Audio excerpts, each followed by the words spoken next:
Hey guys, how's it going? I hope that you can hear me okay. I typically record these with a really nice microphone, but it's in the car, and the car is quite a distance away from where we're at right now.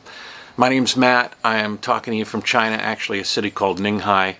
I'm at a beautiful, beautiful resort nestled in a valley surrounded by bamboo. It's sort of a really nice, luxurious resort, and here in China, I'm making videos about it. You'll see them I'm not sure when. You'll see them eventually. But we are on national holiday as well as Mid-Autumn Festival, which kind of united a lunar holiday and then a Gregorian calendar holiday sort of lined up, which is sort of a rare thing to have the two of them lining up. So we're taking advantage of it. My daughter and family, we're taking advantage of it. My family is here, and we're gonna enjoy our time here. But I wanted to kind of talk about something that has been bugging me, and so get ready for another JaYoe conversation. I used to be a firefighter.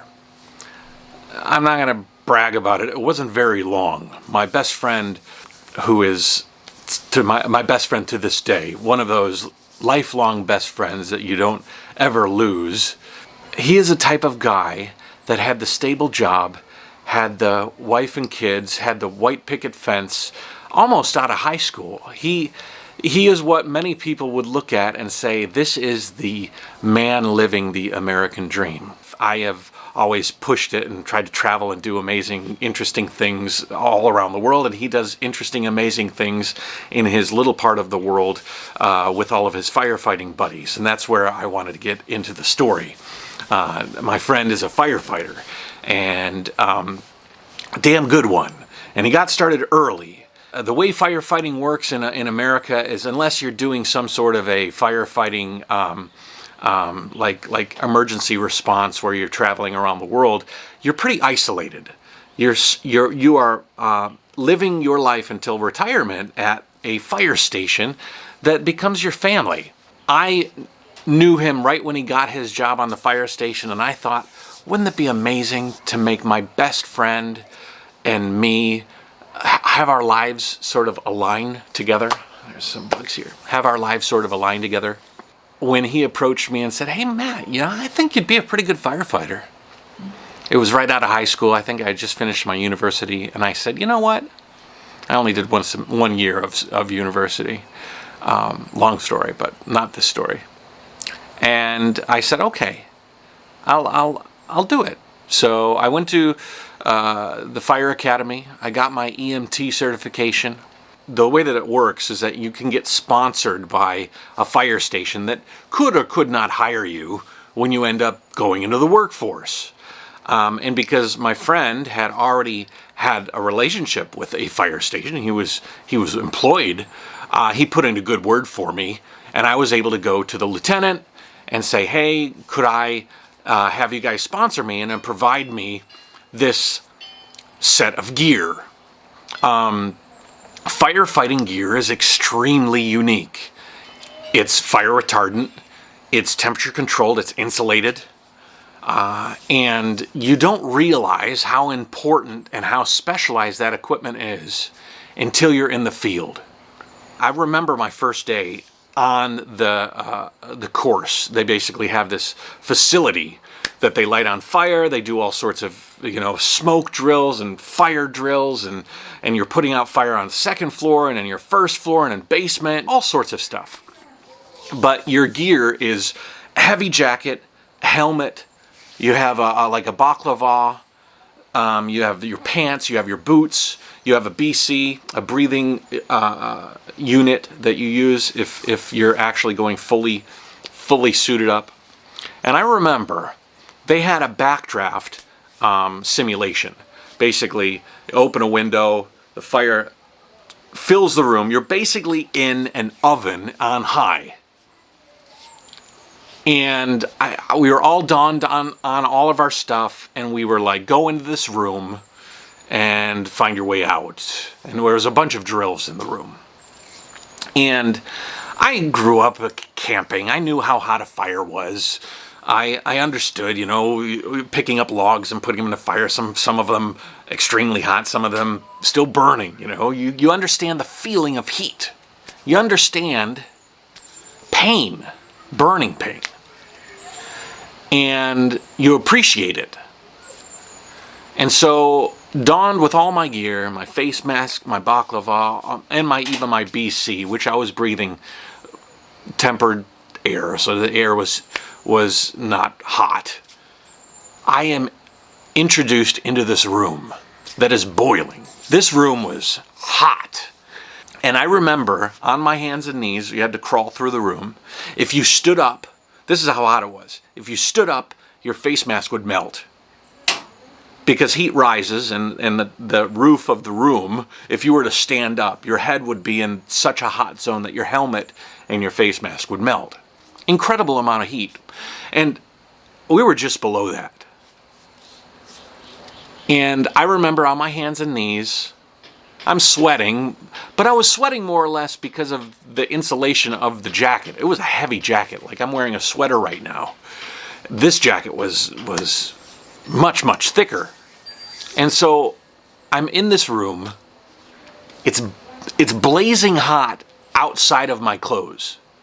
Like it will burn you to death, potentially, unless you're very, very lucky and quick and you can get through that room. And I remember thinking to myself, if I didn't have this gear, if I didn't have all the opportunities to suit up and have all of the proper tools given to me by the sponsored station, I'd die. I mean, literally, I could take off my helmet and my head would burn. 3rd-degree burns instantly. And I remember appreciating the ability to have access to these tools.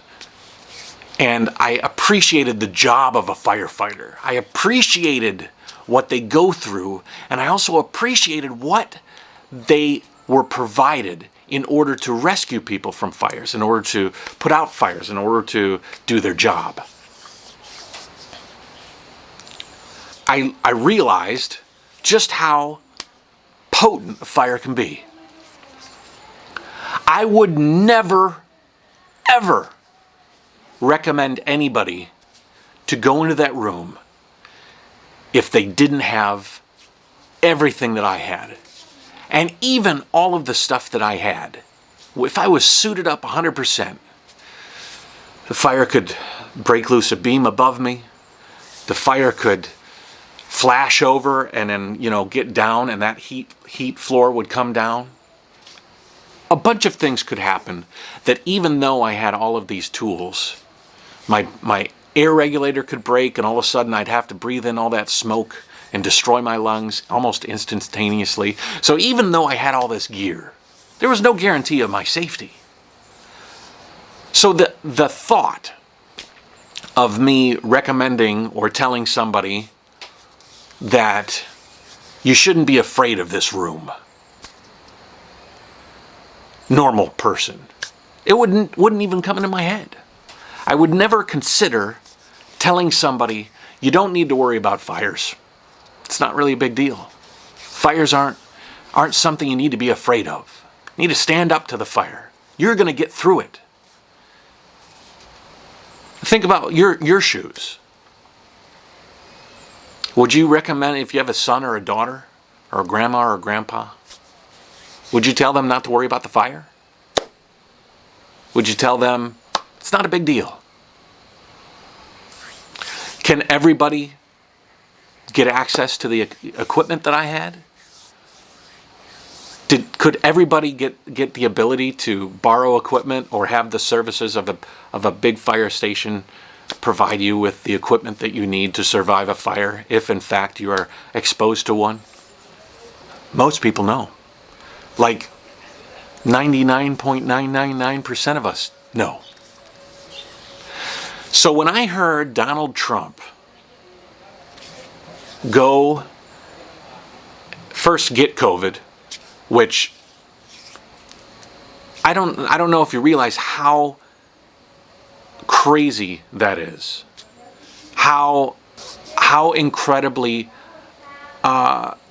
lax he has to be in order to allow himself and dozen of his high echelon people to get infected. I'm here in China. There is no way that people up high are going to get themselves infected after, obviously, the original outbreak. There were some people in Wuhan that were that got infected. But once they understood how the virus works, it's actually quite easy to isolate the most important person in your country, and in this case, in the world. So when I heard Donald Trump got coronavirus, I thought three things. I thought he was lying. I thought he was going to get it, and it was going to just be an asymptomatic, no problem. Or I thought that maybe it was going to hit him hard, and he was going to have some epiphany that this is something you need to appreciate and respect. So he went with number two. Well, actually, it was not neither of the three. It was the horrible choice number four. Because what had happened is he went and got the very best care, the most experimental drugs, and he came out and he boasted about how this is something that you don't need to be afraid of, you don't need to worry about. Look at me. I just left that fire room. It wasn't a big deal at all. I barely had a sweat. I feel better than I ever had. I feel better than I have in 20 years. Maybe it's because you're high on steroids. That's a very big possibility. The fact that he was boasting about how he's fared through this thing with bells on was infuriating. Because I have been witness to people who have died. I have been witness to people who've told me horrible stories of strife, and even furthermore, we don't even know the future implications of getting the virus, whether it kills you or not. If it does not kill you, we don't know the future problems. And so I was hoping, beyond hope, that this man would come out and say, this thing is important to distance yourself from. We've got to protect ourselves, and we cannot get ourselves in situations where we're going to have this virus. Because I had the best care. I had the fire helmet, the fire jacket, the baklava, the boots, the pants, and the BC and the breathing apparatus. And I understand that this thing is dangerous, and I understand that most people don't have that. But no, he gets out and tells everybody that it's no big deal. I am very, very disappointed in that message. So from me to all of you out there, I think you know that it is serious. I'm in a country right now, China, who has beat back the virus. I actually made a video the other day. People were like, why aren't you wearing masks? I don't see anybody wearing masks. We have eradicated the virus inside China to such an extent, I know it's hard to realize, that it's not here. If it does get here, we will all receive a message on our phones telling us to suit up, take precautions, and take this seriously. And all of us will. All of us will. And it's not because we're being propagandized. It's not because we're in some crazy communist government and we all have to obey the law or else. It's because we all understand the risk. We all understand that we don't have all fire helmets and fire gear and everything. The only thing that we have is the ability to know if there's a fire in the area, and we'll know how to stay away from it and how to put it out as quick as possible. But in America, according to the President of the United States, let the fires burn, because I have the best gear in town to protect me from it. Maybe you don't, but I do, and that makes it not a big deal. Dangerous narcissism. So please be careful wherever you are. I don't think Donald Trump's out of the woods yet, and I don't know when I'm going to be able to post this, but I hope that I'm I alternately hope that I'm wrong, and I hope that he does actually. I just want some sense knocked into this guy, because it is a serious thing, and I believe that he's on some dangerous cocktails of experimental drugs, and if they come back and kick his ass, maybe, just maybe, he'll have an epiphany. Or maybe we'll see him in a state that we'll all realize.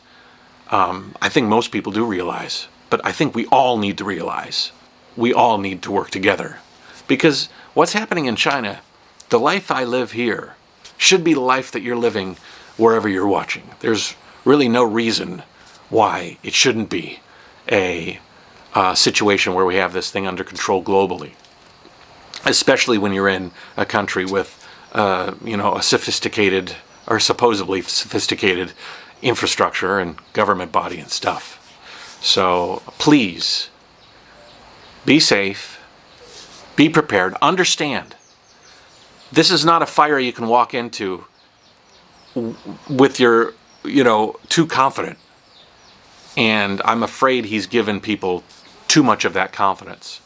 You might survive walking through that room.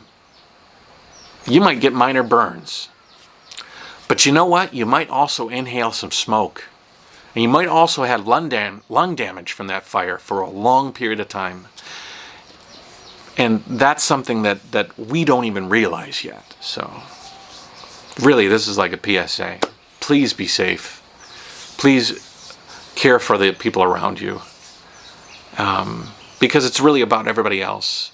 There's a situation where he took his mask off and he walked back into the White House. He's wearing that mask to protect you. At this point in time, he's already got COVID. That's another really crazy thing, right?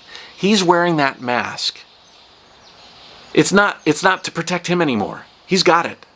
The only reason that Donald Trump should wear that mask is to protect the people around him. And if he doesn't wear that mask, what does that imply? It implies, I got COVID. I don't care about anybody else around me. You can say all you want about how everybody around him is taking precautions too, but if everybody around him is taking precautions, but he isn't, and he's the vector, think about that if you're a Trump supporter out there. He cares so little for anybody except himself that he was willing to take that mask off and walk into the White House and expose everybody to his direct breath. And think about what if your daughter or your brother or your sibling or your aunt or your uncle worked in the White House? Would you be proud of him working around that guy right now? A man who is blatantly putting those people at risk. Anyways, I hope that story helped, because that story really fits in my idea. I really thought about that when I saw him doing what he was doing. I was like, this man has the most expensive and highest tech firefighting gear, and he's in a fire, and he's telling everybody it's no big deal. To everybody else who doesn't have that firefighting gear or access to that sort of technology. Very, very frustrating. Take it easy, guys. JaYoe. Have a good one. And this is beautiful here. Let me flip it around real quick. Yeah, this is Ninghai. Really, really beautiful area. All of that's bamboo. It just goes on forever and ever. Bamboo grows basically like a weed. And look forward to showing you some more footage from here. So follow me. Join my Patreon. If you're interested, my Patreon allows you to access a lot of these videos before you can converse with me. And I also put up a daily or semi-daily podcast where I talk about ideas and things that you won't ever see on video, because I just kind of like talk about stuff and my life here in China. So, and my life hopefully on the road traveling. Take it easy, guys. JaYoe. Subscribe, like, share, comment. Tell me what you think. You think an analogy would be better on a different one? You think I'm off. You think I'm wrong. You think I'm some sort of wacko. Go for it. Bye-bye. Be safe.